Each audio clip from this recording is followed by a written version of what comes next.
Hi, everyone. Welcome back to Heartland Mamas. I'm Marie Briel. And I'm Heidi Henry, coming to you from our socially distant studios at the edge of the Great Red Divide. You can find all of our previous works at heartlandmamas.com, on all podcast platforms, including international platforms, on YouTube, and proudly carried on the Demcast USA network. Every Tuesday and Thursday at 3 o'clock, we bring you the messages of democracy, the Democratic Party, and progressivism across the areas that normally wouldn't hear them. So today we have a very touchy topic that is really near and dear to all of us, and the holidays are approaching. So, Murray, do you want to introduce our topic for today? Absolutely. I think this is, as the Dr. Fauci has said, and Joe Biden and everyone, this is going to be the darkest winter. And we know that holidays make things far more difficult. It brings up emotions. It makes us think of times past. Loneliness becomes an issue. Yeah, And we're asking people to isolate, to not be with their loved ones this Christmas, right. especially in the middle of uncertainty and fear and concern. So, this all manifests itself in what I think we're going to start to see a lot more of, and that is people caving because of those things. So today we're really going to nail down looking at your brain and maybe trying to put this in some terms that will help folks understand what this type of risk actually means. It, Murray, in March, just as COVID was hitting the United States so hard, I lost my pops, my 98-year-old pops, the cornerstone of my life. My rock and in every hard time of my life has been my dad. And my siblings and I would love to get together this holiday season, yet we know we can't and we won't. But where we will always err on the side of being practical and forward thinking, a lot of people are feeling the angst that I feel um, so deeply. And God, I'll tell you what, I don't know how many other people out there have wept at Have Yourself a Merry Little Christmas when you're just down and you just can't seem to get Christmas right, whatever that means. You can't afford the things that you want. You can't spend time with the people you want. Maybe you had a fight in your family and you're estranged, or you're estranged from your spouse or your friends. And right now, it's like a giant estrangement. Right, everybody is having these really sad issues in their life as is, and we have spent since the middle of March away from one another, and this is really hard. And people are feeling pressured to just cast it aside and get together anyway. And I had this And discussion with one of my siblings about, do we get together? I'm like, well, hell no, we don't. I want to make it till next year. I'm hoping for a vacation in 2021. So I want the Heartland Mamas to hit the road again and travel like we oh, I used to. know. You know, And what you just said ticks into the COVID fatigue. And we talk a lot about that. We hear the media talk about COVID fatigue, and it is real. And that ties in with the emotionality of the holidays right? into the perfection of Christmas, or what society tells us the perfect Christmas is. There is no such thing And as a all those perfect Christmas, things come into Hallmark. effect. But, I know people who have been adamant, very adamant. They took off Thanksgiving. They have been adamant about not getting together for Christmas.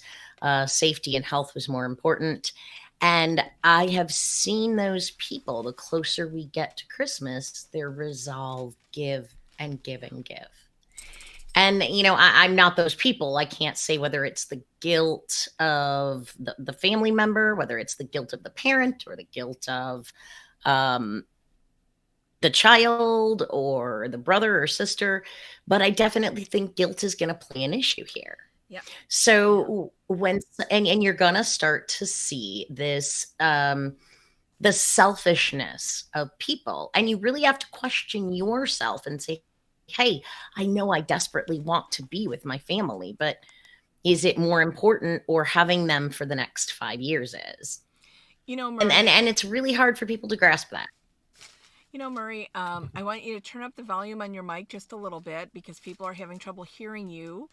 So if you can turn up your volume just a little, because this is such a intense topic, and I have a neighbor who is a recent widow who is getting a lot of guilt from her children about seeing her grandchildren for the holidays.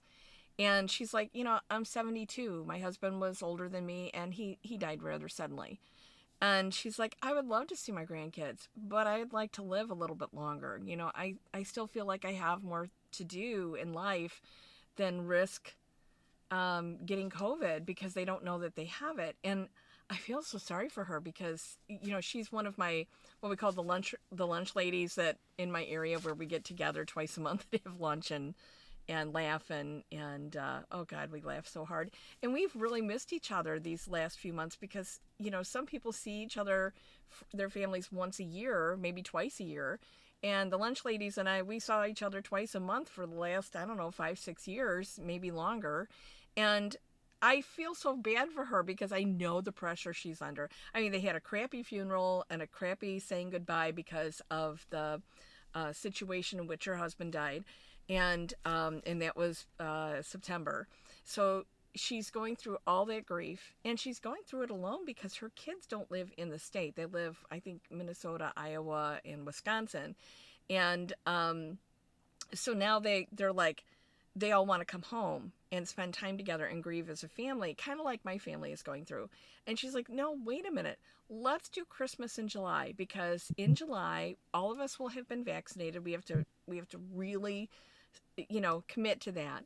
And we can be together then. She's like, I'm 72. I don't want to die yet. And this is a woman I see out jogging nearly every day, no matter what the weather. So she's 72 is not old for her. She's a young 72. She'd kick your butt. So, but her kids, I mean, the guilt trip, Murray, unbelievable. The ones going through a divorce or like they're at the teetering. And if we can just get home for Christmas, maybe we can resolve these issues. You and I both know that doesn't resolve anything. That's just going to, especially if she gets sick and dies, my And God, Heidi, I want everybody will blow up. exactly. I want to take a second and go a little bit deeper into what you just said there. And it was a family gets together. Perhaps the little ones come, younger ones, those in daycare, and no one is symptomatic, but someone happens to be a spreader. Yeah. And people get it. How does that not destroy a family? A family who, like your friends, are already somewhat fractured. A family who, may have other issues. Every family has their own issues going Yeah. on, right? It's Oh, always a God. challenge. And I Big think families like that mine, we have one giant really issue. need to look at, yeah, I know. Yeah. And we really need to turn our attention though to um why. Right, like you said, we know we talk about first responders and how the healthcare system is overburdened, and there's countless other things that that the repercussions, and that people are sick, and that hospitals are full, and we keep hearing about this, but I don't think it really hits home. The number seems abstract, right? 300,000 seems just like abstract at this point. And it's easy to say that it won't happen to you. Or now, as people are getting mild cases, it makes them even more likely to think, oh, well, yours will be mild too. And I know we are so close out, right? We are 6 months out from at least some semblance of normality. Okay, Right. I'm hoping six Christmas in months. July. And we all have things that we are looking.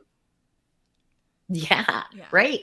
And we all have things that we're looking forward to, but you got to remember, if you're not going to be there for those folks, what does it matter?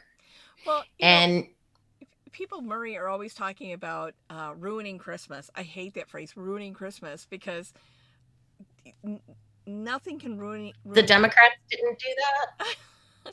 Well, I thought we had a war on Christmas, destroyed okay, it. Marie, I need you to turn up your microphone a little bit more because they're not hearing you on the live stream.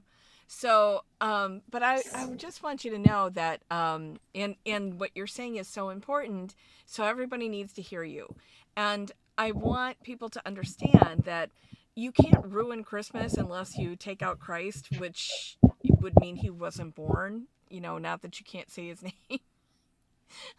Are you ruining a holiday party? I Right? mean, it's like just so ridiculous to say it's ruining Christmas. You know what'll really ruin Christmas? You give COVID to grandma and she drops dead. Because you and I both have a mutual friend who didn't know that she was COVID positive, gave it to her mother, and her mother died 2.5 weeks later. She will live with that the rest of her frickin' life. She can't ever get away from ruining everything, every single holiday, And because imagine, her siblings yeah. blame her for that. She blames herself. It's horrible to watch her go through this. Horrible. And You know. Heidi, I think you're really, you're kind of spot on there.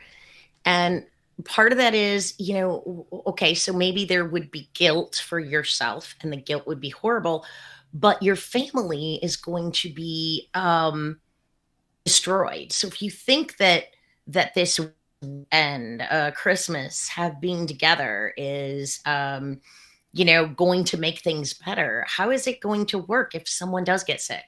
What if a child gets sick? Or it's not just grandma who can die. We forget that. We forget that the now the most common age of serious infection is between 50 and 60. Okay. So we need to think that it's not just grandma, it's mom, it's dad, it's sister, it's brother. Everyone Everyone. is at risk. Yeah. And then even this is another thing I want people to understand is you are frustrated, you are tired, you want your kids back in school, you want to go back to your bars. I get it. Right. But none of that is going to happen if we can't control this. You know, Marie, If we can't. yeah, you're so very right. You're so very right, because if we can't get this under control, if we can't control ourselves and our own impulses, we will never get this right. I was listening to people in England talk about getting the vaccine as it rolled out last week, and the one lady said, "I just can't wait to go sit at the pub and have a drink again." And I thought, that's all of us. That's all of us. You know, and you know me, I don't go to the pub and drink, but I will after this is over, because I miss being around people, you know? And So, Heidi, I think we have to look at this too as a part of the bringing the country together. yeah. And there would always, we talked about this on other episodes, there would always be anti-maskers, freedom folks in the pandemic of 18 or 1918 to the Black Plague, right? Yeah. People are going to do that, but I think that the division that was sowed between Trump supporters and non Trump supporters, which already had fractured families, is going to be magnified by the lack of belief in science, the lack of belief in experts. I I think that we're going to start to really see um, that happen. And if you want to be ever back with your family, if you think you might ever get back together, getting together at Christmas with those that don't believe in COVID or that don't believe in science is not a real good way to do that. Yeah. Maybe No. if anybody's interested in the larger picture and wants to see the future, right? Yeah.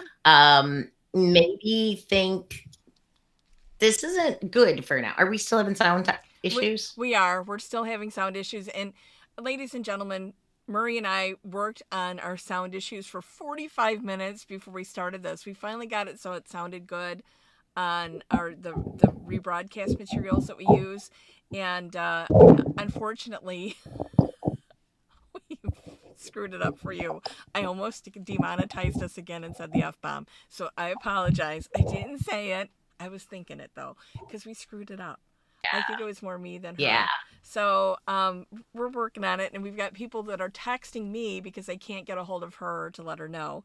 So Murray, here's the thing that I read on the OSF Health blog today, and that's a local hospital company here in Illinois. And in 10 minutes, without your mask, sitting around the dining room table having Christmas dinner, in 10 minutes, because droplets are flying and people are talking and droplets are coming into your eyes, and grandpa's farting because we know farts also spread COVID. Uh, in 10 Arts. minutes. Okay, stop right Wait, there. I gotta Stop finish. right there, Heidi. Right. I need to talk about. No, no, no, no, no, no, no. I need to say this, okay? And I need to say this loud and clear for everyone to hear. Farts spread COVID. COVID. Vaginal intercourse is not a COVID spreader. Anal intercourse is a COVID spreader. You heard it. Shit You heard it here is a first. conduit. That is why they are able to test water sources, are able to tell community spread in water sources in the sewer systems. So if you're thinking about getting together for dinner, right? And you're not even thinking about the talking, imagine all the farting that goes on after a family meal. Y'all are going to get COVID just from the ass exploding alone, okay? It's so true, Marie. It's so true. Because you're eating a lot of rich foods and you're eating way too much and you're drinking, and that causes farts. So, farts spread COVID, anal sex spreads COVID, vaginal sex does not, that they know of. They've done some testing. But here's back to my story from OSF. 10 minutes at the dinner table with 10 people. One person is positive. In 10 minutes, everybody else will be too. And I told you what happened to me, Murray, the other day. I had somebody cancel a lesson, a writing lesson, because they had gone away for Thanksgiving. And everybody at their Thanksgiving table came down with COVID. Every single person. Now, they didn't tell me until a week after they knew, or 6 days, when they called to cancel for this week because they were sick. So they inadvertently exposed myself and my daughter and everybody who was here at my farm, because within 8 hours of them being here, they were feverish and ill. So they probably were positive. Now, here at the farm, we mask up, we socially distance, we sanitize everything. We're in a big open space that is enclosed, but it's, huge. I can't remember how many square feet my indoor arena is. So there's a lot of places for the droplets to go. And because we're all masked, probably no exposure for me. But the fact that they didn't know when they were here is a little terrifying for me, because literally, if I get sick, there's nobody to Talking do my about not job. knowing, we look at the numbers, and it's really interesting. If you're a numbers person or statistics, take a look at your region's infection rate. If your state is one of those that carries your daily rates, your rates by week, by month, look at the date of Thanksgiving and look at the spike in cases. 5 days after Thanksgiving, there is in every zip code across the state, across most of the states, all the states that I checked, Yeah. there's a 50 to 75% increase in the number of positive cases. And it doesn't just happen for one day. The number of cases jumps dramatically 4 days before and 6 days, or 4 days after and 6 days after. In that window, we see an exponential jump. And then it takes a week for those folks to get sick and really sick enough to be hospitalized. And then the hospitals become overwhelmed. And I know that's a part of it, right? And people don't really seem to care. They don't seem to care about the nurses and the doctors and the respiratory therapists and the phlebotomists and the janitors and everyone keeping that place going. Well, Not to mention all the essential workers out there. Yeah, the guy that sweeps the floor and the person that passes your tray to eat. Now, let me tell you something, Murray. I've had people tell me to my face, well, remdesivir. That's the stuff that they gave Trump. That's the stuff that they gave Giuliani. The problem with remdesivir is it's not being distributed with any equity at all. If you Not remdesivir. What It's is the I thought it was remdesivir. Regeneron. Regeneron, sorry. Remdesivir is the first scam that they tried to say was a it. cure. So Regeneron is the antibody therapy that seems very effective, but is only available for people with money. extraordinarily or Trump's friends, Yeah. pretty Well, much. but not all of them. Only some of them. And he has to have no beef with you in order. He's got like the head of White House security right now who just had his foot amputated from COVID condition, has a huge amount of bills, and he has to stay faithful to Trump or his bills will not be paid. They won't be covered. And he has not gotten this magic To his own elixir. son, his own nephew. Yeah. Yeah. So I just want you to realize, ladies and gentlemen, that this cure all that some people can get is not available to 99.9% of us. It is not available. Number one, there's not enough of it to go around. They can't make enough of it to go around. And you have to be connected financially and socially to the president. You have to be a total sycophant that matters to him. That means you can't just be a sycophant that owns a bakery, that has a Trump flag in the window. You have to be a sycophant that has donated to his campaign, that is his lion thieving lawyer. That's what kind of sycophant you have to be. Not, I'm a waitress and I'm going to work anyway because, COVID is not real. You won't ever get it. You won't ever get the treatment. You could die from COVID, or you could be a long hauler, or you could get your foot amputated like this other guy. So I'm just saying there's no equity in treatment at all. No parity in treatment And I want whatsoever. people to think about this for a second. You know, maybe grandma, let's talk about grandma for a second. Okay. Maybe grandma or mom has lived a long life and they are ready to go. Like my And neighbor. they're worried that they might be, yeah, like, the older you get, the more you worry. Could this be my last Christmas? I know. I want to be with my family. And I'm not denying that. And that is not excruciatingly hard, right? People are going to make choices like that. And that is the part that I want to talk about, is saying no. Because some family members are going to say, I have to be with my family. I don't know if I'll be here next year. It's too important. But if you're a part of that family, you can say no. I want you to understand that this is where the guilt comes into play. Yes. Don't be pulled into it could be my last Christmas, mom guilt, sister guilt, brother guilt, because it could also not be. And you could see them in June, in March, in Yep. February, if we do what's right. But if you go and you catch it, or you are a spreader and you give it, those are things that you will have to live with for the rest of your life. Yeah. I think we think, those people who are trying to have Christmas or the holidays, hosting it, da, da, da, da, or pressuring other folks to do it. But remember, groups is everybody coming together, right? So even if your family has a COVID denier and an idiot, right? And someone who just can't say no, even if your family has all of those things, you can be the part of that family that says no. Yes. This is about individual responsibility and looking at yourself. As lonely as it is, as sad as you are, as shitty as this time is, and I totally get it, right? Yes. It's okay to say no. You don't have to make other people feel better right now. No.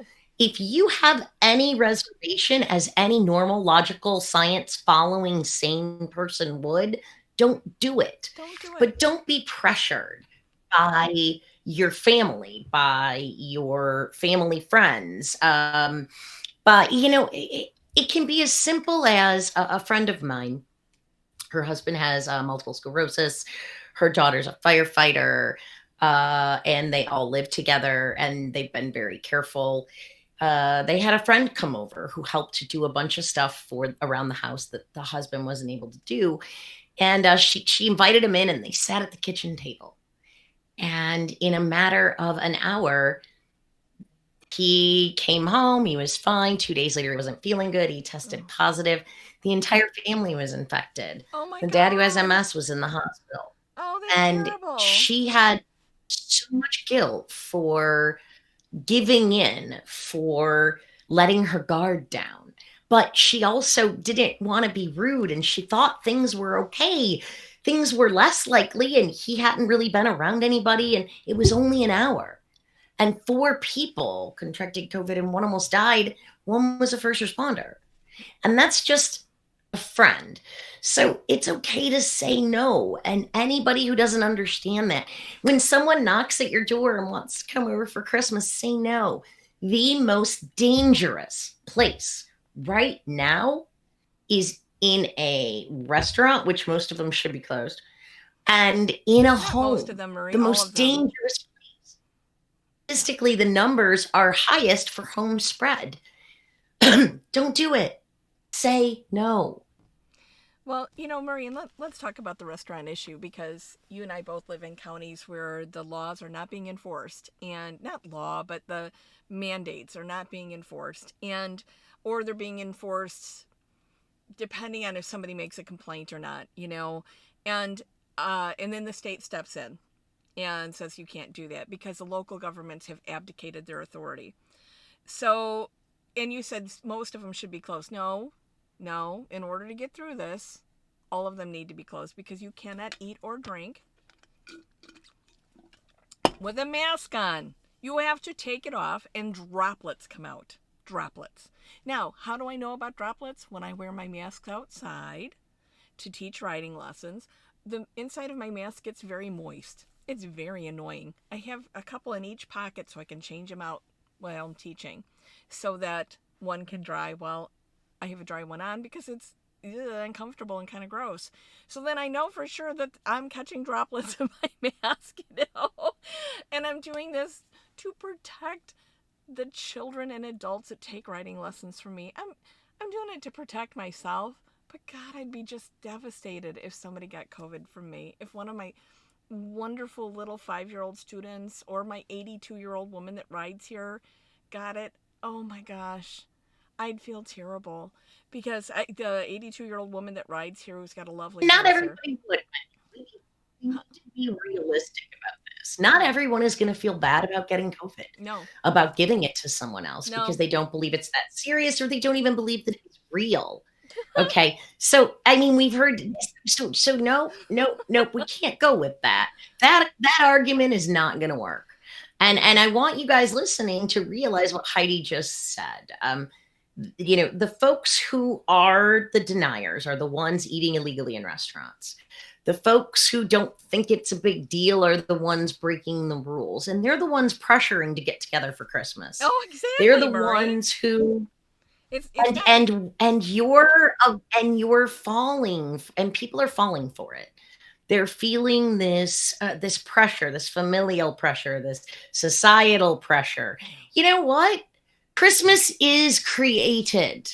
Heidi, you mentioned something when we were talking in pre-show about if you're really celebrating it for the religious reason, you're not missing it, because his birthday was in October anyway. Well, okay. So it's not the let me importance of the day. It's only because society puts this emphasis on it. We Christmas, we start in October, and the capitalists come out for you, right? Right. Well, So it's constant, and it's built up to be such a thing. But who built it up?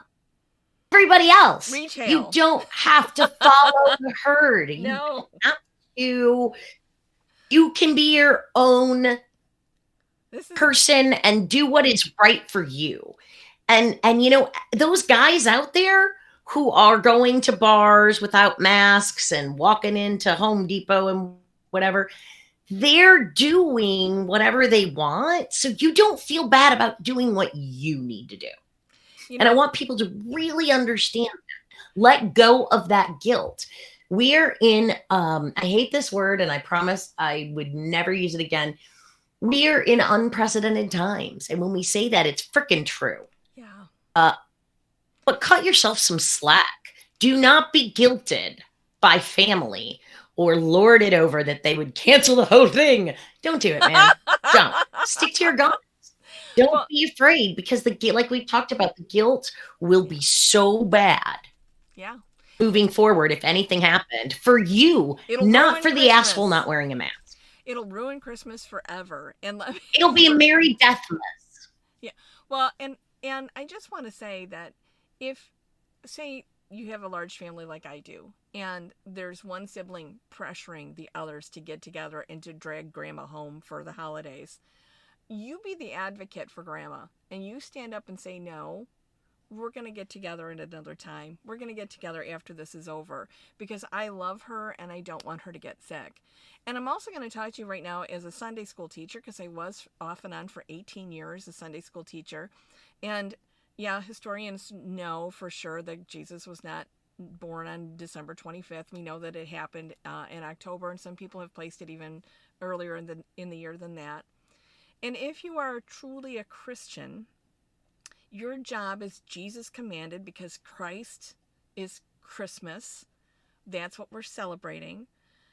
If you're truly a Christian, the one and only commandment Jesus wanted you to follow is to love one another as he has loved you, which means you don't frickin' expose grandma, mom, sister, brother, cousin, the neighbor down the street to COVID-19. The preservation of life and in the enjoyment of Those life people, by you know Christ. what? Forget it. You're preaching to the choir. And yes, yes, Heidi, you're right. Any of people out there who are faithful and religious, again, like Heidi said, don't be guilted. God said, don't do it. If you're following God, sorry, that was, I just don't. I mean, but if I you're a know. God person, God's not going to be happy. Santa is pissed. He's not happy that now his reindeer had to get the reindeer vaccine. You know, it's like, come on, man. No. So, what we need to do is we need to really start thinking about this, making good choices, and not being afraid to say no, standing up for ourselves and the ones we love, and Yes. also letting it go. If That other people yeah. choose to do things that are stupid and they're in your family, Don't go you along with it. have to let it go. Yeah, don't go along with it. Don't go along with it, Don't and know it's not your fault. You have couldn't stop it. You couldn't do anything. no, have the mentality that you are the protector of the family. Take that initiative, take that mantle and protect your family, protect those that you love because that really is Christ-like. That would be more Christmas than we have to get together no matter what. Christ did not And invent. Christmas is artificial, guys. What Heidi's saying is Christmas, the date, not so important. Okay, somebody decided that a long time ago that it was supposed to be really cool that day. So you could do it in June, you can do it in February, you can do it in August, you can do it by Zoom. Do it however you want, but do it safely. And those of you who are doing what you're doing don't give a damn anyway, but those of you who are listening, those of you who are feeling that guilt, feeling that pressure, worrying about those things, make the right choice. Do it for yourself. Say no. Saying no is a powerful thing and it's really hard to do. Yeah. Say no. It's a freeing. Say it with me, Heidi. No. No. because No. because you have to do it for the right reasons. And that's why when people tell me Christmas is ruined, the only thing that would ruin Christmas is if Christ was not born. That's it. Everything else is just sauce on the goose. Everything else is retail. I mean, everything else is Hallmark Channel. For God's sake, stop falling for it. I have somebody in my life who's, really, really poor right now. And God knows I have been there as well. And they cannot buy things for their children for Christmas. And they're very disappointed. I said, ask yourself what you remember from the holidays. And it's not the gifts that you got. It's driving to see the Christmas lights. It's making cookies. It's singing carols. It's that sort of thing. And you have to find those new traditions to make just for this year. It's like going on vacation from Christmas. I who have spent Disney World Christmases a couple of times in my life, and I'm telling you that there's a better way to do this and a more Christ-like way to do that if that is your motive for all of this. And if you think that this can ruin And if Christmas, it's not, let me yeah, talk to the humanists out there for a sec. yeah, Not. If you're not celebrating because of Christ, you're right, celebrating because of humanity. You're right, celebrating because it's a pagan whatever, holiday. You're exactly. celebrating the winter It's solstice. You're celebrating Hanukkah. yes, Whatever you are celebrating, it does not matter. Okay. Murray, let's talk a little bit about Christmas memories and something that's really important. There's a few churches around me that are breaking the protocol, and they're going to have Christmas Mass, which means it'll be a super spreader event. My denomination, who's very Christ-like, said, you know what? For the protection and safety of our flock, we're going to have Zoom Christmas midnight Mass. So I often wonder what the motivation is. Is it the collection plate? Because I don't see any other reason to get together. I miss my church friends, but hell, I don't want them to perish in the flame of COVID. Let me talk about like I'm going to preach, because of stupidity and arrogance and science denial. And you know, God gave you a brain, reason, and skill for a reason. Use it. Don't abuse it. Don't lose it. And I just want to say, Murray, that if I can change one person's mind out there watching a family go through this right now where somebody may die because they got together at Thanksgiving, knowing a friend of mine who just dropping off a package to their parent gave that parent COVID and killed them. You can do better than this. You're an adult. You can rationalize this. You don't have to get together. You can be the advocate for your elderly parent, for your family, for your block in your neighborhood to just stay the fudge home this year and have a big honkin' black party in July after you've been vaccinated. I can't wait, you know? So, Marie, there's so many things that we could talk about today, and I just want to remind everybody that doing the right thing is not that hard. Do the right thing, stay home. And as we wrap up today's episode, I want to a big shout out to my little guy, Henry. Henry is 12 years old today. He's a sixth grader. He doesn't really get to see happy birthday with any of his friends or his teachers. And, being a first time in middle schooler, it's kind of tough, but he's an amazing kid. And I want to say happy birthday, my mouse. Happy birthday, so, guy. Happy birthday, Henry, to all of those December folks out there. And tune in Tuesdays and Thursdays live on Facebook. But you can always catch our episodes. They're always up on Facebook. You can catch them anywhere you get your favorite podcasts, even in Argentina. You can get them on YouTube if you want to watch the goofy faces that I make. Or any place. You can get them on our website at www.heartlandmamas.com, all podcast platforms, proudly part of the Demcast USA network. And Merry Christmas, everybody. You don't get to see me in my ugly Christmas sweater very often. I've got no place to wear it this year. We'll see you on Thursday. See you then. Take care now, everybody. Bye-bye.